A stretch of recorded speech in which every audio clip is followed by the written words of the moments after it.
The rain had just stopped when Ethan cross-wiped the grease from his hands and stepped out of the dimly lit garage. The neon signs from the city skyline pulsed against the wet pavement, their reflections trembling like dying stars. He glanced at the old wristwatch strapped tightly around his wrist, a relic from before the world turned digital. It was almost midnight, and Noah was probably asleep by now, curled up on the couch with the hollow projector still humming cartoons. Ethan sighed.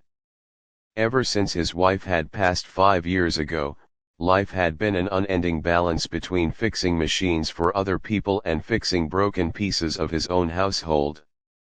Some nights, he wasn't sure which was harder. Bills piled up faster than his customers. Even with every hour he put in at the garage, rent, food, and Noah's schooling were stretching his wallet thin. The boy deserved better, but Ethan knew wishing wouldn't make it so. That was when the idea of renting out the extra room came to him, not out of comfort, but out of desperation. The room had been untouched for years, filled with storage crates and forgotten tools. It wasn't much, but it could be made livable. And if someone paid even half-decent credits for it, that income could mean a real breakfast for Noah every morning instead of nutrient packs. He posted the ad on the neural net housing board with shaky hands, almost embarrassed to admit he needed help. In a city where drones replaced deliverymen and corporations owned entire blocks, independence meant survival. For Ethan, letting a stranger into his home was surrendering a little of that independence. Still, he told himself it was temporary. Just until things got better. Back at the apartment, Noah had indeed fallen asleep on the couch, small chest rising and falling against the flicker of the hollow screen. Ethan carried him to bed, brushing back the boy's unruly hair, and for a moment, peace washed over him. Noah never complained about hand-me-down clothes or broken toys repaired more times than he could count. He just smiled at his father like he believed Ethan could fix anything. That faith both warmed and terrified him. Later that night, with the city humming beyond the thin windows, Ethan sat at the kitchen table staring at the flickering notification on his hollow pad. Someone had responded to the ad already. A college student. She claimed she needed a quiet place near campus, promised she wouldn't be any trouble, and offered payment up front. Ethan leaned back in his chair, running a hand through his hair. Maybe this was it, the lifeline he needed. He typed a short reply, hit send, and closed the pad. Tomorrow, he'd meet her. Tomorrow, life might change in ways he couldn't yet imagine. The following afternoon, Ethan found himself tidying the apartment with a nervous energy he hadn't felt in years. He cleared away the clutter in the spare room, swept the floor, and pushed an old dresser against the wall to make the place look halfway decent. The walls were still dull gray, patched where paint had peeled, but at least the bed was clean, the sheets freshly washed. He told himself he was doing this for the rent money, for Noah's future, but part of him wanted to make a good impression. When the knock came at the door, it was soft, almost hesitant.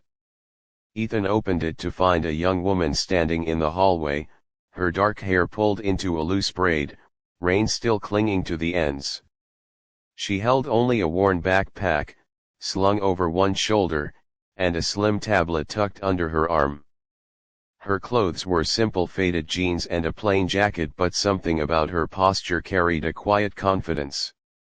"You must be Mr. Cross," she said, her voice calm but with a trace of nerves. "Ethan," he corrected. "And you're Lena, right?" She nodded, offering a small smile. For a moment, Ethan thought she seemed out of place in his crumbling apartment block, as though she belonged to a different world. But he pushed the thought aside and stepped back, letting her in. Noah appeared from his room, his wide eyes curious as he studied their guest. "Is she gonna live here?" Dad, he asked, tugging at Ethan's sleeve.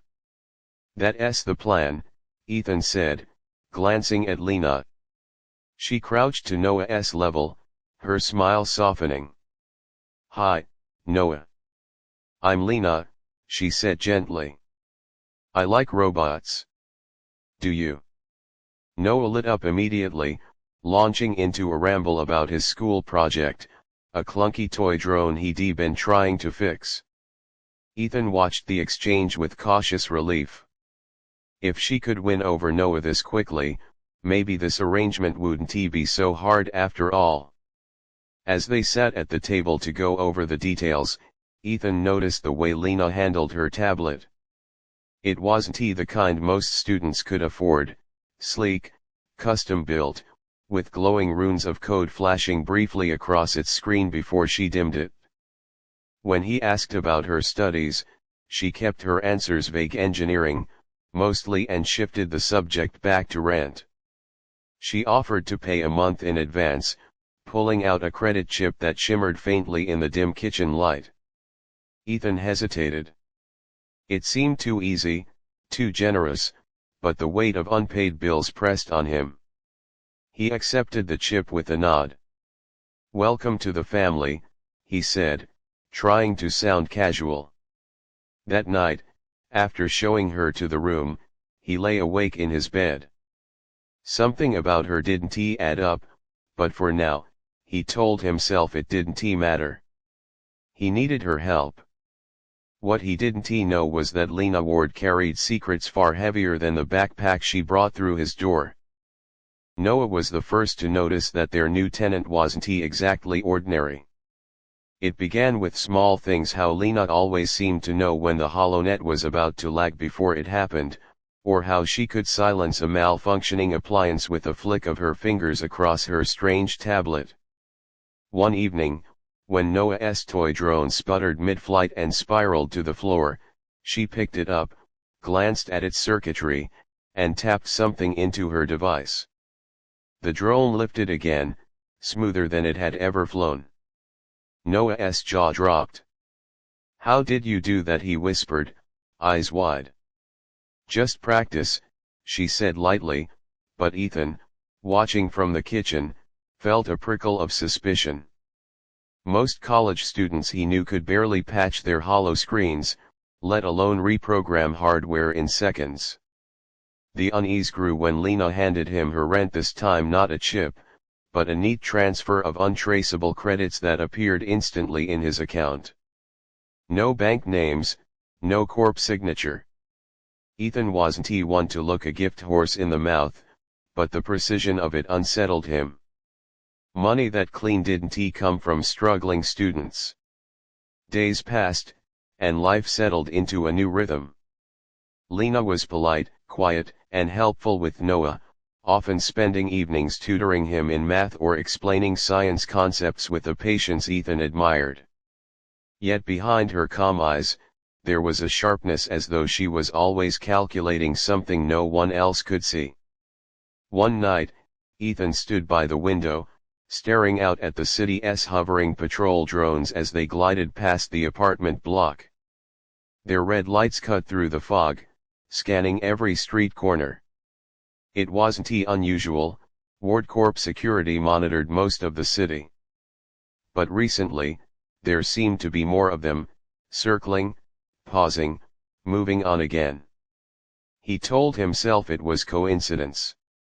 Still, when one lingered outside their building longer than necessary, Ethan caught Lena watching it too, her expression tightening before she looked away. He almost asked her about it, but the question stuck in his throat. He wasn't sure he wanted the answer. That weekend, Ethan came home from the garage earlier than usual and found Lena alone in the kitchen. She didn't notice him at first. Her tablet was projected open in a shimmering blue arc, filled with streams of code and rotating schematics of machines he didn't recognize. She moved her hands through the hologram with practiced precision, and for a moment Ethan thought she looked less like a student and more like a scientist, or maybe even a hacker. When she realized he was there, She shut it down in an instant, the projection vanishing as though it had never existed. Her smile was steady, but her eyes betrayed a flicker of fear. "Homework," she said simply. Ethan nodded, though the unease in his gut deepened. Whatever Lena Ward was hiding, it was bigger than homework. It happened on a night when the air was heavy with static, the kind that made the lights flicker and the old apartment creak as if it were alive. Ethan and Noah had been eating a simple dinner when the shriek of metal against metal echoed from outside. A WardCorp patrol drone, sleek and angular, had clipped one of the power lines and was now sputtering erratically in the narrow street below. Sparks rained down, and the machine spun wildly, its weapons system priming as its sensors failed to recalibrate. Noah froze, his fork clattering against the table. The drone's laser sight flickered through their window, locking for a fraction of a second onto the boy. Ethan's stomach dropped. He lunged across the room, but before he could reach Noah, Lena was already moving. Her tablet flared to life in her hands, projecting a swirling lattice of light. With a speed and confidence that shocked Ethan, she keyed in a sequence of commands he couldn't even begin to understand. A sharp pulse of energy surged from the tablet, invisible but powerful enough to knock the drone mid-air.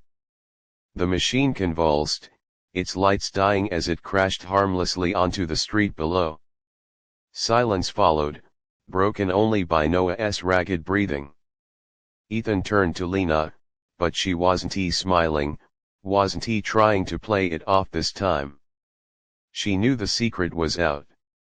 "I didn't want it to happen like this," she whispered, lowering the tablet. "But you deserve the truth." Ethan's heart pounded. "Who are you?" She hesitated, then spoke with a weight that seemed far too heavy for someone her age. "My name is Lena Ward. My father is Cyrus Ward, the head of WardCorp." The name struck Ethan like a blow. Everyone in the city knew it.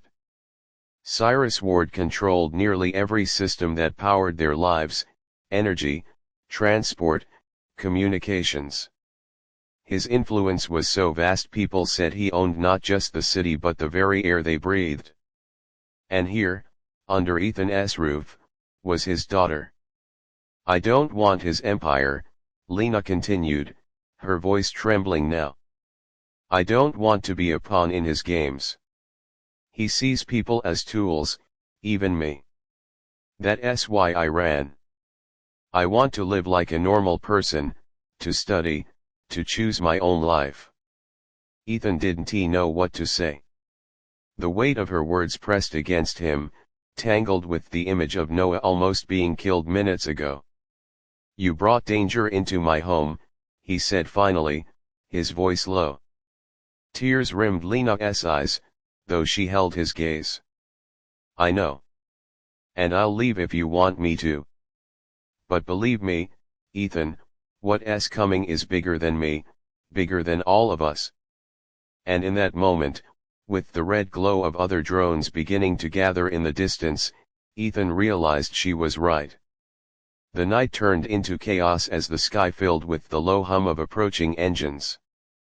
More drones cut through the fog, their red eyes sweeping the street below like predators closing in on prey. Ethan's first instinct was to shield Noah, pulling the boy close, but his gaze locked on Lena. She wasn't panicking, she was calculating, her mind racing faster than the machines outside. "They've found me," she said, her voice steady despite the tremor in her hands. "WardCorp's trackers won't stop until they drag me back." Ethan's chest tightened. His entire life had been built around keeping Noah safe, keeping their small world stable. Now, in a matter of days, it had been shattered by the girl standing in his living room. And yet, as he looked at Lena, saw the fear she tried to hide and the determination burning beneath it, he realized this wasn't just her fight anymore. He was already part of it. The first drone slammed into the building's upper floor, shaking the walls. Dust rained from the ceiling as alarms blared through the apartment block. Lena grabbed Noah's hand, pulling him toward the back exit. "We can't stay here. They'll breach every door in minutes." Ethan followed, adrenaline surging as they raced down the narrow stairwell. The building's power flickered out, plunging them into darkness lit only by the glow of the drones circling outside. On the ground floor, Lena pressed her tablet against a security panel. Blue sparks danced, and the lock service door hissed open. They spilled into the alley, where a battered hovercraft was parked beneath a tarp. Ethan blinked in disbelief. "That's yours." "Borrowed," Lena corrected grimly, shoving the tarp aside. "Get in." As they climbed aboard, drones swooped lower, their speakers barking metallic orders for surrender. Ethan threw himself into the pilot's seat, gripping controls he hadn't touched in years. He'd once dreamed of flying freight ships before life pulled him into the garage. His hands remembered enough. With a roar of engines, the hovercraft lifted shakily off the ground. Lasers sliced through the night, narrowly missing their hull. Noah clutched his father's arm, eyes wide with terror, while Lena frantically fed countermeasures from her tablet into the craft's systems. The machine groaned under the strain, but it surged forward, weaving through the city's towering spires. Behind them, WardCorp's drones multiplied, a swarm that blotted out the stars. But ahead lay only open sky and the unknown. Ethan set his jaw, steering them higher. "We'll figure it out," he muttered, more to himself than anyone else. Lena's voice was quiet but certain. "If we make it out, I can bring WardCorp down. I have the data that proves everything." Ethan glanced at her, then at Noah, and for the first time in years, he felt something other than survival pressing him forward. He felt purpose. And as the hovercraft tore into the night, all three of them knew there was no turning back.